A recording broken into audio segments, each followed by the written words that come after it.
This is exercise 2 related to specific heat capacity and specific latent heat. In this exercise, we'll discuss the structure questions related to the topic. But as you have seen the last session as we were discussing the MCQs, so most of them were numericals, and same thing, you will find a similar type of questions. So direct questions are there, you just have to use the formulas and get the answer. In the question, when water is boiling, the thermal energy is supplied to a water at a rate. So power is given to us, that is 920 watts. The latent heat of vaporization is 2.3 into 10 to the power 6 joule per kilogram. Calculate the mass of a water that boils away in 5 minutes. Even time is what is the purpose of providing the time? As we know, the formula for latent heat, whenever there is a change in state, latent heat is energy divided by mass. And the energy, as in the question, we know power is energy divided by time. So energy will be power multiplied by time. So in place of energy, we can write power into time. So we can say latent heat is equals to power into time divided by mass. So we just modify a formula, we just change a formula. You can also do first get the energy by power into time and then substitute in the formula, or you can just substitute the formula variables first and then put the value. It's up to you what you find convenient. Like some students find convenient to use this main formula and get the values for each quantity. Like latent heat is energy divided by mass. So first we want to find latent heat is known, that is 2.3 into 10 to the power 6. Energy we need. So we have the formula power is energy divided by time. So power is 920. Energy we don't know. And what about time? Time is in minutes, but when power, because it is watt or joule per second, so time should be in seconds. So 5 minutes multiplied by 60, so it will be 300 seconds. So time should always be in second. So this will be multiplied 920 multiplied by 300. What is the answer? 920 multiplied by 300. What's the answer for energy?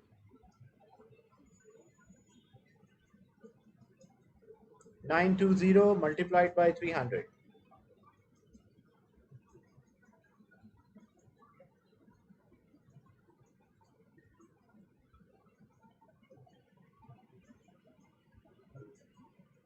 That is 276,000. 276, yeah. So that is equals to 276,000 joules.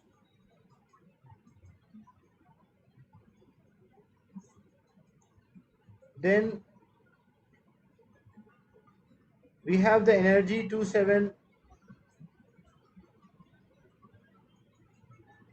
the latent heat is 2.3 into 10 to the power 6. So this latent heat is 2.3 into 10 to the power 6. Energy we work out, that is 276,000, and mass we don't know. So if we need the mass we cross multiply. So mass will be equal to 276,000 divided by 2.3 into 10 to the power 6 means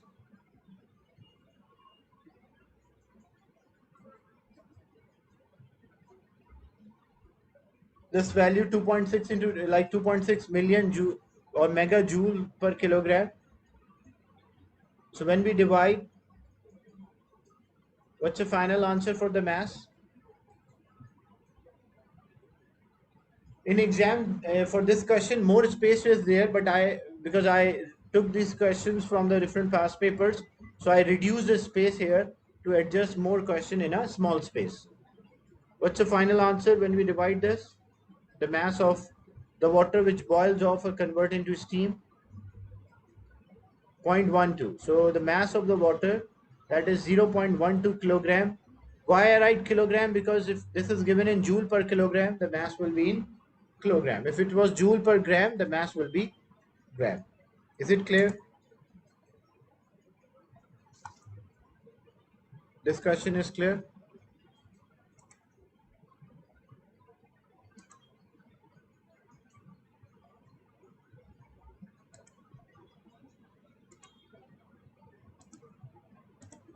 Then another question, the temperature time graph for a wax is shown, determine. So this wax cool down. So wax, because the temperature is decreasing, that's why we identified cool down. So it will be a liquid wax here. Here a liquid is changing into a solid, and then we'll have solid. Use the figure 3.2, determine the melting point of the wax. So how we can determine the melting point? So that when the temperature is constant, state is changing. Each box represent 2. So 42, 44, 46, 48, 50, 52, 54, 56, 58. So it is between 56 and 58. So that is 57. So the melting point is 57 degree centigrade. Is it clear, this question? The first part.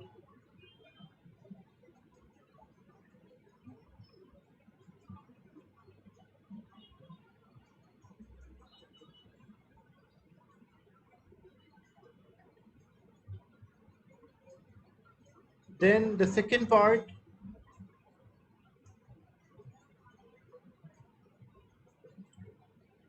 why it is not in point, Abdullah? As you can see, it is actually between 57 and 56 and 57.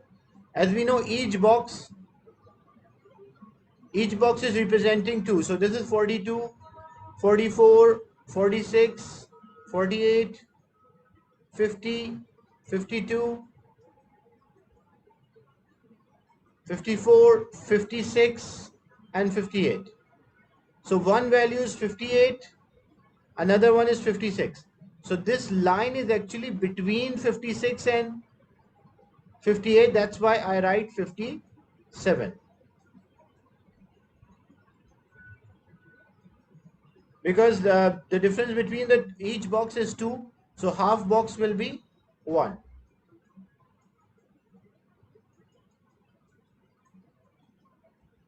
The next question,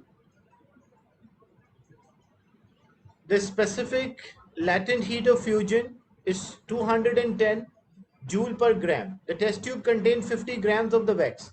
Determine the rate at which the wax is losing energy and give your answer in joule per minute. So first we should know the energy. How we work out the energy? We have the latent heat is equals to energy divided by mass. So latent heat is 210. Energy we don't know. And the mass is how much? The mass is 50. So this 50 is divided, other side will be multiplied. How much energy is supplied? So 210 multiplied by 50. What's the answer for this?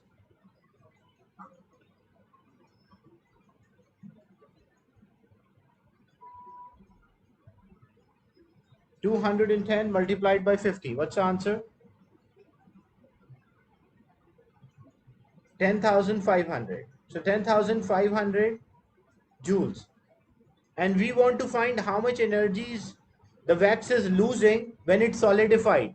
So how much time the wax is taking to solidify? You can see the graph. So this is a graph. This is the time interval when the wax is solidifying. So it is starting from 8 minutes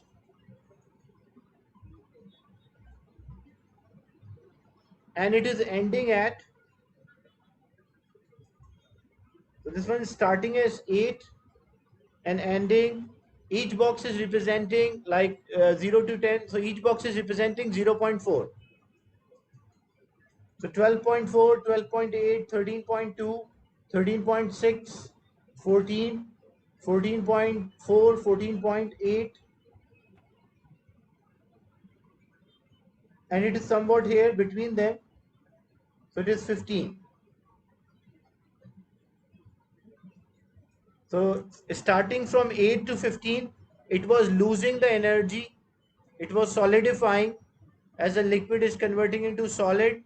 So energy, we got 10,500 joules of energy.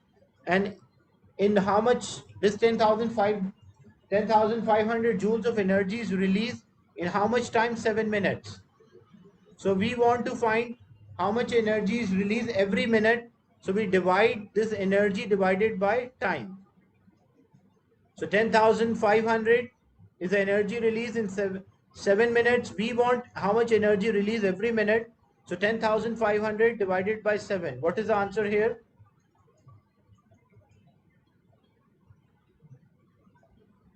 So 1,500. So every minute it is losing 1,500 joules of energy. As it cooled down, so it is losing energy. Is it clear, this question?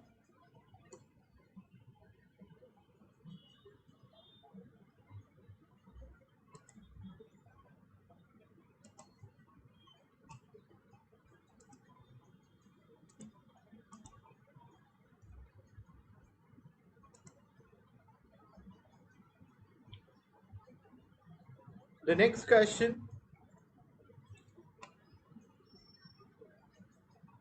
An electric kettle contains 600 grams of water.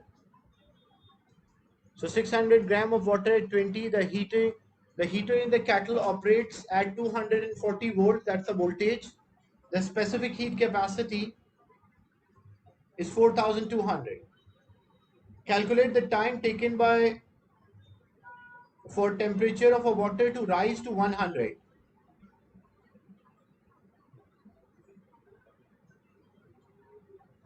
So how we can work out the time taken by water to rise the temperature by 100?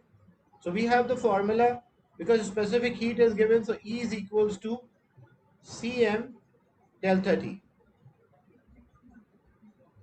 This is a 4 mark. So whenever you will find a 4 mark question in IGCSE, it means you have to use at least 2 different formulas to get the answer. So E is equals to Cm delta T, or C is equals to E divided by M delta T. That's the formula specific heat. Specific heat is 4,200.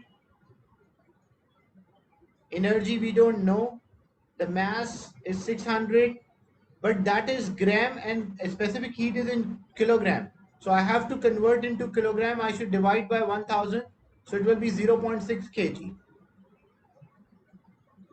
So this will be 0.6 kg. And what is the temperature change? It started at 20 and it is ending at 100. So the temperature change is 100 minus 20, or 80. So these numbers are divided. Other side it will be multiplied. So it will be 4,200 multiplied by 0.6 multiplied by 80. What is the answer for energy when you multiply all these numbers? It is 201,600 joules. But in the question, we don't need energy, we need time. So how to get the time? So power is equals to energy divided by time. We have the energy, we can get the power. As I mentioned, if we have voltage and current, we multiply them, we'll get the power. So power is a product of voltage and current. Voltage is 240 and the current is 12. So 240 multiplied by 12, 2,880. So that is the power. So we get the power 2,880. The energy we calculated, that is 201,600 joules. And time we need, we cross multiply. So time will be equal to 201,600 divided by 2,880. When you divide, what is the answer for time? And time you will get in seconds when you solve. What's the final answer for the time interval?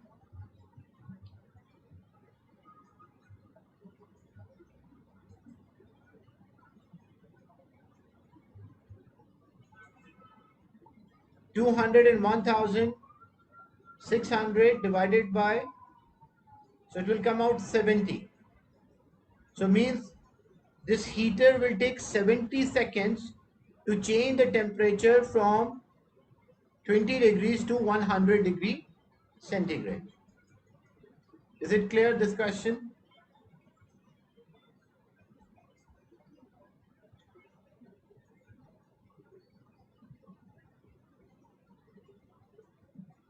Then the next question they're asking, state one assumption. Whenever in electric, like thermal questions, what is our assumption? We assume there is no heat lost to the surrounding.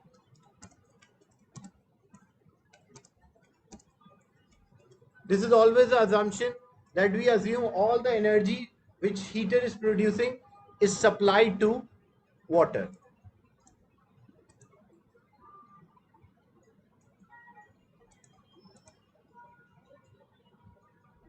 Another question, part B.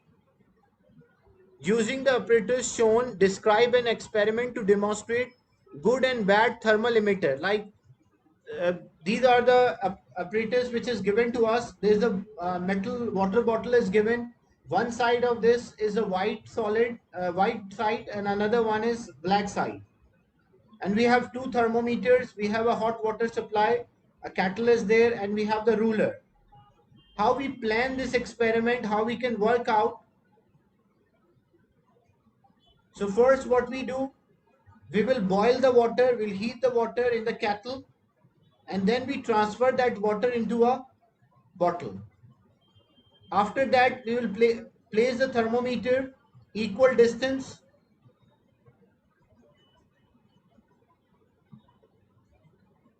So we'll place the two thermometers equal distance from the bottle, and how we use a ruler or the scale, how to make sure that they're same distance, equal distance from the source. So we'll use a ruler.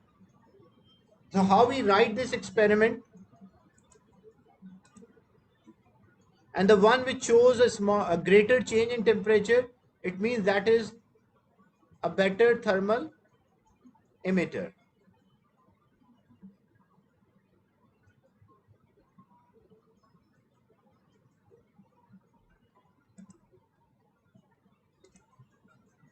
So we will use kettle to heat the water.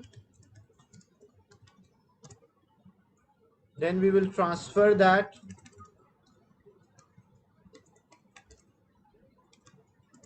into a metal bottle.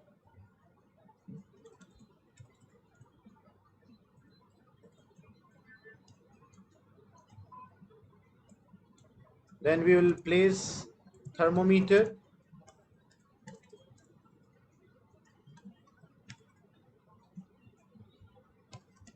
equal distance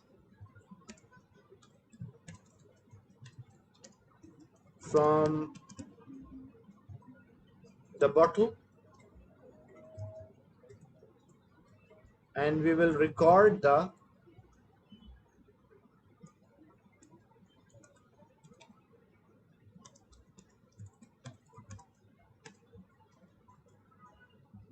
temperature change. The side which show greater change in temperature is best or is a good emitter. And which side you expect, include the expected result. So what is the expected result? The black side, or the thermometer facing the black side, will show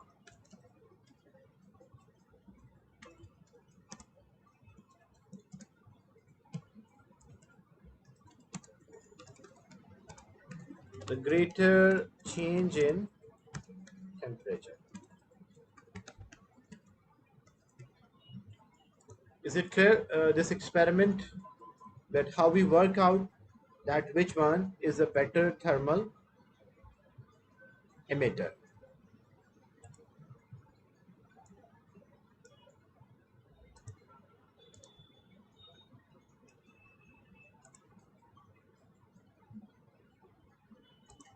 Another question. In a lab at normal room temperature, 200 grams of the water is poured into a beaker. A thermometer is placed and the water has read 22. So that is the starting temperature. Where do we keep the thermometer in the previous? We'll place them sideways, like one of the thermometer, like we have two thermometers. So one of the thermometer is facing the white side and the other thermometer is facing the black side, and both thermometers should be at the same distance from the bottle, equal distance from the bottle.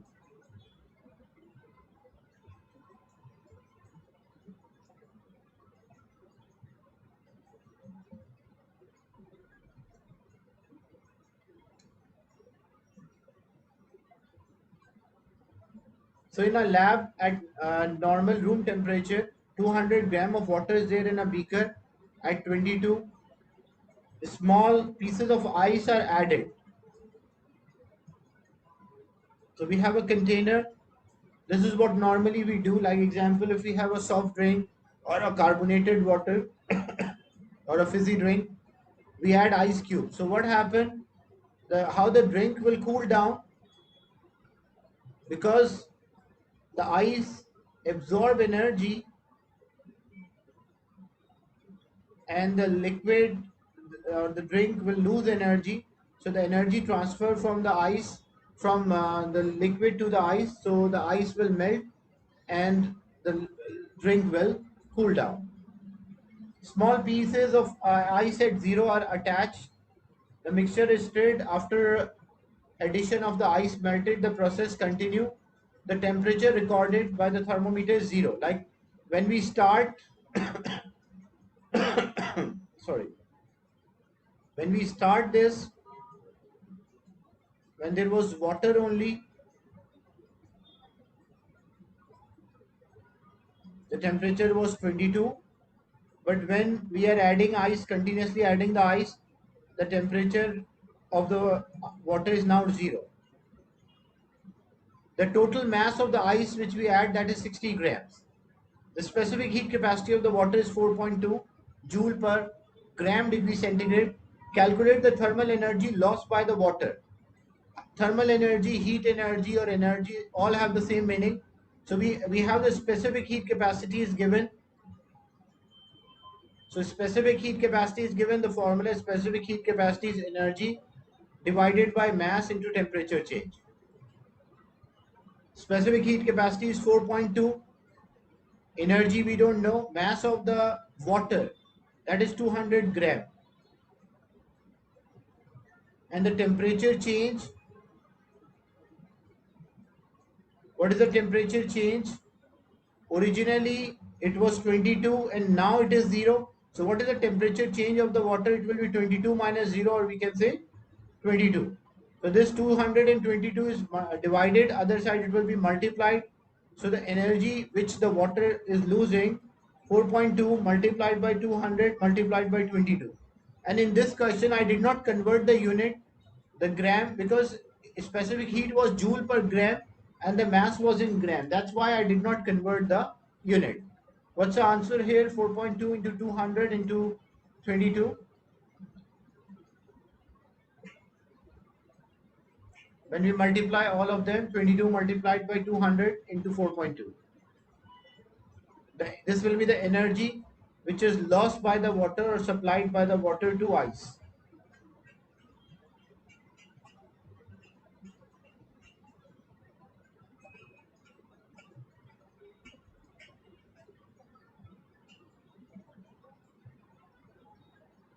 4.2 multiplied by 200 multiplied by 22.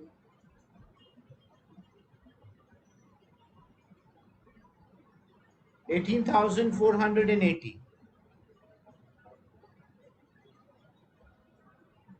So that is 18,480 joules. Assume that all the energy is transferred. So the energy water is losing 18,480 joules, and all of this energy is absorbed by the ice.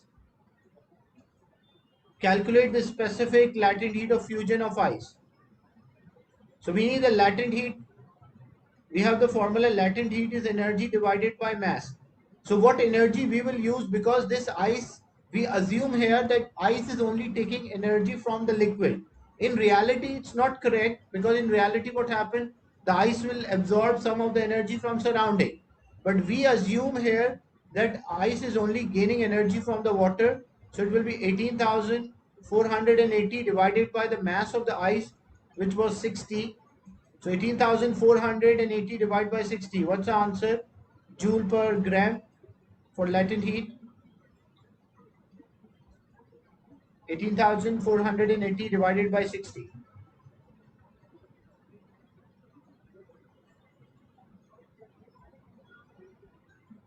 So that is 306 joule per gram. That is the specific latent heat of fusion of ice. Is it clear?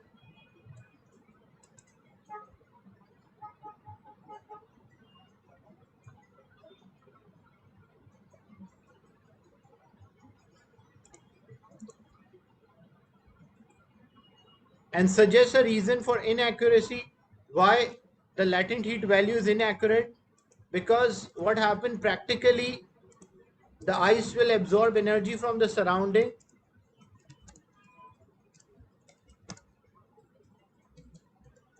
but we are considering that ice is only taking energy from the water, so it will lead to inaccuracy in the measurement. So these are some questions related to specific heat capacity and specific latent heat. The next session will continue this discussion. Any question related to the class today?